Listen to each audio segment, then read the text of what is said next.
I mean, the past 3 days, the news headlines are replete with, did Mitt Romney have operational control of Bain Capital from 1999 to 2002? And does Barack Obama owe Mitt Romney an apology for some senior aide saying that he might have committed a felony if he was? I mean, both sides. You tell me, Brad. There's such a turnoff. Both sides. The way they run this race. It's the American people are disgusted with this kind of politics. Am I wrong? No, you're absolutely right. I think the American people want to get on to the real issues at hand, and either the president or Mitt Romney are actually addressing those issues. But let's face it, Obama is invoked the 3D strategy: distract away from your own destructive policies, distort Romney's record, and divide the American people, rich against poor. This strategy is only useful when an incumbent doesn't have a record to stand on, to be hopeful on, and to herald. And Romney's letting him keep on the defensive when Romney should be on offense. It's like a sporting match. You have to have two teams, an offense and a defense, in order to win a game. You can't rely on one strategy in order to win, and they better start talking about the issues. And more importantly, Megyn, show us who's behind the curtain. Who does Romney rely on? Who are the experts he will bring to government on the economy, on immigration, on health care? These are the folks who have yet to take the stage. Dick, it is like a sporting match, isn't it? It is like a sport. I mean, as the chairman of the Democratic Party in South Carolina, you can speak to this. It is like a sporting match now. And are we getting the truth? Are we getting to the issues? I mean, Mitt Romney, Brad doesn't like what President Obama is arguing about Bain Capital, but Mitt Romney comes out and he did apologize. I mean, it's like, really? Is this how we're going to spend our time with those numbers I used in the intro to you guys?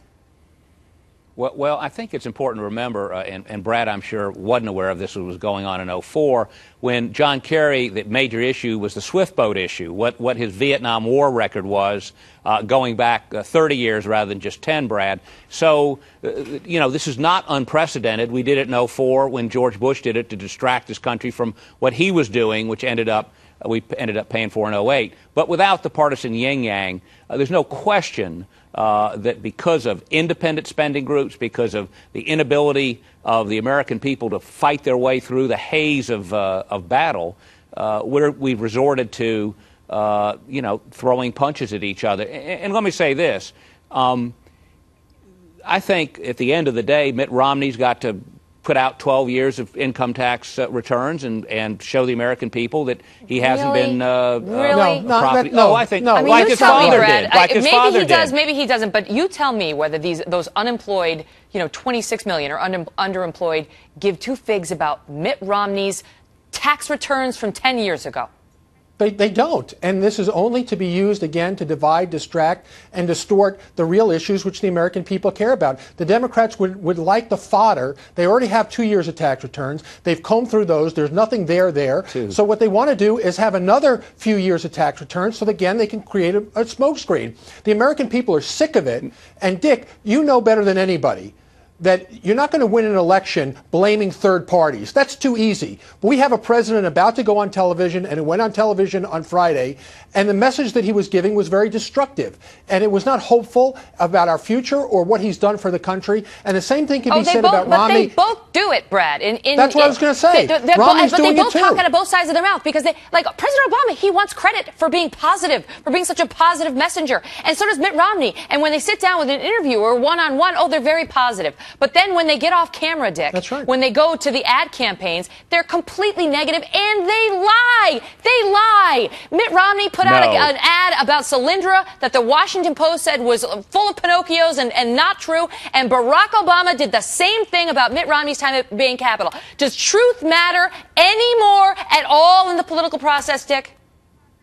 I don't think so. I think it's all about perception, and reality is perception. And and I'm here from South Carolina. I went to college and hung around with Lee Atwater, the father or whatever you want to call him of all this.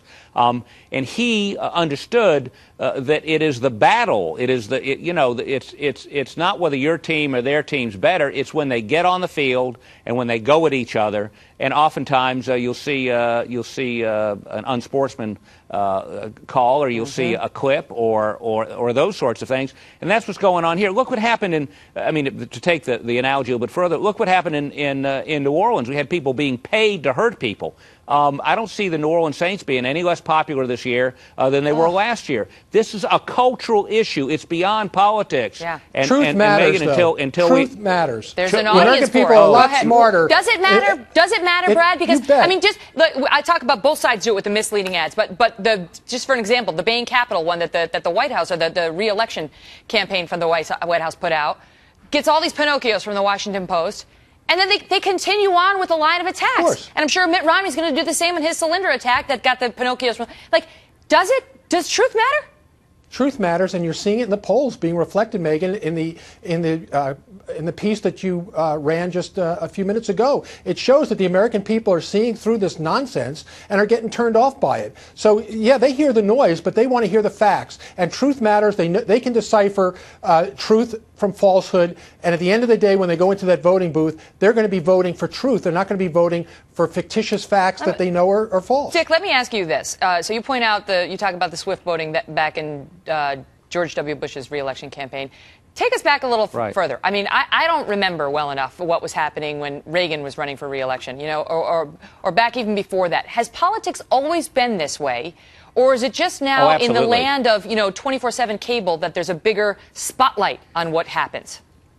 I mean, if you go back to Andrew Jackson's campaign way back when, and the remember that? The fact that he had I don't remember it. I've read about it, and it being since he was a South Carolinian born here, we say here, North Carolina says there. Those are races run on, who was having a mistress, who had an illegitimate child. That's always happened. The problem, and I think, Megan, you've hit the nail on the head, there is 24/7 coverage on this. You can't escape it. At least back then you had to see a pamphlet, or you had to go to a meeting somewhere, or attend a stump meeting. This 24/7, we're inundated with it. You can't turn on the television set in a battleground state without both sides bombarding you right now. And I think at the end of the day... But Dick, you may be able to not escape it, but you can shape it, and you don't have to join the bandwagon and perpetuate these falsehoods. It's up to a candidate to exert some leadership and to go and not necessarily go on the defensive. I got to leave it at that, guys. Well, I got two words: Karl Rove. Okay, Dr. Doom. Favorite okay? boogeyman. What about him, Brad? All right, and we will leave it at yes. that. Listen, thank you both so much.